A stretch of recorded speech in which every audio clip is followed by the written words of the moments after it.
कितना भी अगर कोई वास्तु दोष बता दिया, पितृ दोष बता दिया, काल सर्प दोष बता दिया, कितना भी अगर कोई दोष बता दे, तो पीपल का जो जल वृक्ष में से झड़ता है, कभी कभी आप उसके नीचे हाथ रखकर देखना, थाली रखकर देखना, उसमें पत्थर पर देखना, तो वहां पर भी पानी के निशान आपको मिलेंगे, बूंद के निशान मिलेंगे।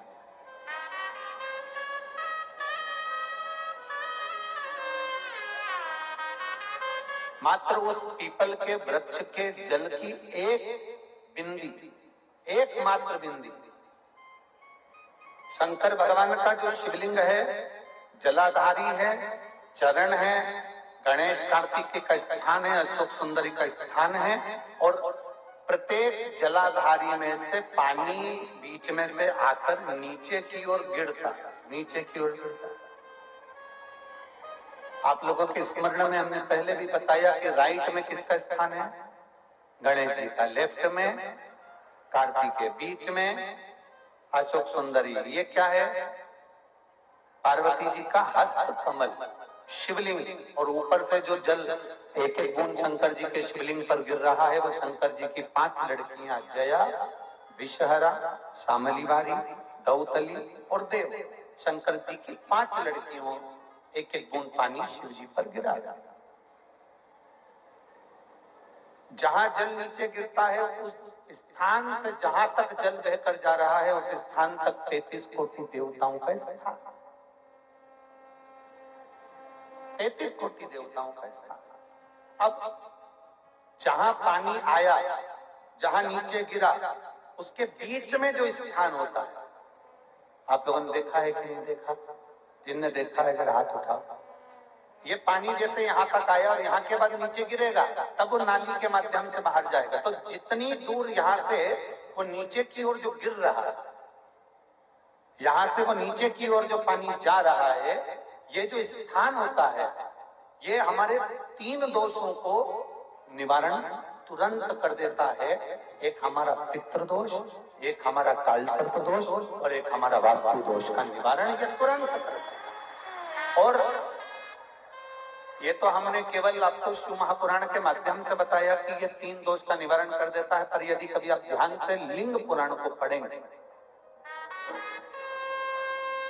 आप यदि लिंग पुराण को पढ़ेंगे और गीता प्रेस गोरखपुर की लिंग पुराण को लाकर यदि आप पढ़ते हैं, या गीता प्रेस गोरखपुर की शिव अंक को भी आप अगर पढ़ेंगे, उसका नंबर हमारे स्मरण में नहीं आ रहा है, शिव अंकों को भी अगर आप पढ़ेंगे तो उसमें भी आपको वर्णन मिलेगा कि हम तो केवल 3 दोष का बता रहे हैं, पर हमारे शास्त्र तो यहाँ पर और भी दोषों का वर्णन कर रहे हैं। जैसे किसी ने बता दिया आपको शनि का दोष है, किसी ने बता दिया मंगल का दोष है, किसी ने बता दिया आपको केतु का दोष है, किसी ने बता दिया आपको राहु का दोष है, किसी ने आपको कह दिया कि बृहस्पति का दोष है, किसी ने कह दिया आपको ये वाला दोष है। दुनिया के जितने दोष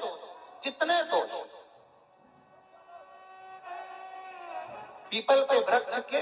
झड़ता हुआ जल की एक बूंद का स्पर्श, भले वो सूख गई हो, उसका एक स्पर्श मात्र जहां पानी नीचे की ओर गिर रहा है, उतनी परिधि, उतनी जगह के बीच में जहां से पानी गिरता है, बस उस स्थान पर अगर वो उंगली अपना नाम और गोत्र का स्मरण कर भी लगा दी जाए और एक लोटा जल चढ़ा दिया जाए, तो ये जितने दुनिया के दोष है वो अपने आप समाप्त हो ही जाते हैं। शंकर की भक्ति का है बोल बम का नारा है।